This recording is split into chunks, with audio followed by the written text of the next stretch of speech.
ஆழ்ந்து நம் இன வரலாறை வாசிக்கும்போது நமக்கு ஒரு வெறி வரும், கோபம் வரும். ஆனால் அதையும் தாண்டி ஒரு பொறுமையும் நிதானம் வரும்.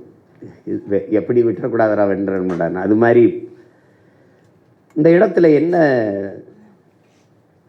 மற்ற இனங்கள் எல்லாம் தனித்தனியாக வாழுது, ஆனால் கூடி செயல் செய்யுது. நம்ம மக்கள் வந்து கூடி வாழ்கிறாங்க, தனித்தனியாக செயல் செய்கிறாங்க, வேலை செய்கிறாங்க. அது ஒரு பெரிய பிரச்சனையாக இருக்குது இங்கே நமக்கு.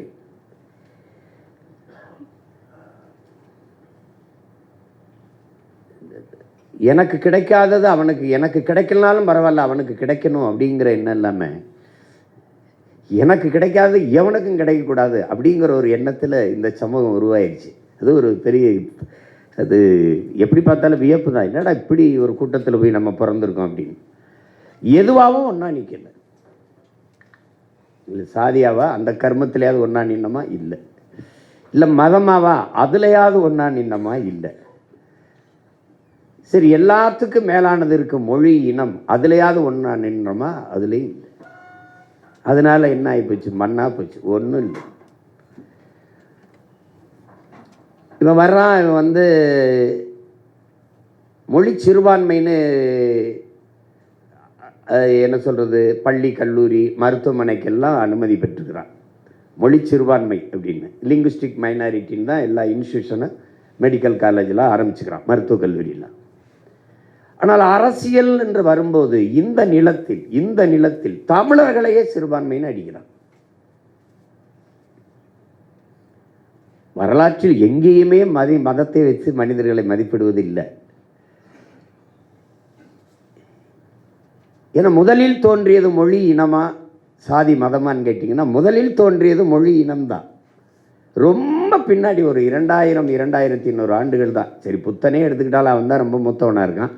அவனே விடுதாலும் ஒரு 2500 ஆண்டுகள் இருக்கும். அதுக்கு பின்னாடி இயேசு அப்படிலாம் கிறிஸ்தவம்னு பார்த்தாலும் ஒரு 2000, இப்போ என்ன ஒரு 2000 ஆண்டு, 2200, நபிகள் ஒரு 1800 அப்படி இருக்கும். அதுக்கு பின்னாடி அதுக்குள்ளே உங்களுக்கு தெரியும், தமிழர்களுக்கு பிறப்பு வழியே சாதி கிடையாது, தொழில் வழியே தான் குடி. அது பிறப்பு, சாதிங்கிறது தமிழ் சொல்லு இல்லை. அதான் நம்முடைய தாத்தா புரட்சி பாவலன் சாதி தமிழ் இல்லை, தமிழனுக்கு சாதி இல்லைன்னு சொல்கிறார். எவ்வளவு வழி இருந்தால் சொல்லுவார் பாருங்க, இருட்டறையில் உள்ளதடா உலகம், சாதி இருக்கின்றது என்பானும் இருக்கின்றானே தமிழான்னு பாடுறாப்புல. இன்னும் இருட்டில் கிடக்கிறான்டா இந்த படுவாவின்றவுல. அவரே முதலியார் சங்கத்துக்கு தலைவராயிட்டாருன்னா கொடுமை தான்.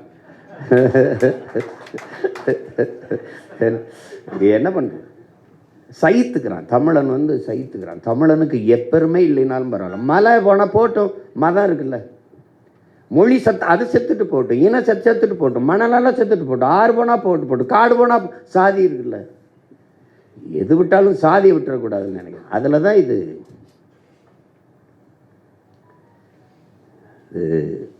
அதனால் இந்த ஓர்மைப்படுத்த முடியல. சரி, வன்னியராவது ஒன்றா நின்னமா இல்லை, சரி பறையராவது ஒன்றா நின்னமா இல்லை, சரி முக்குளத்தோர்னாவது ஒன்றா நின்னமா அதில் இல்லை.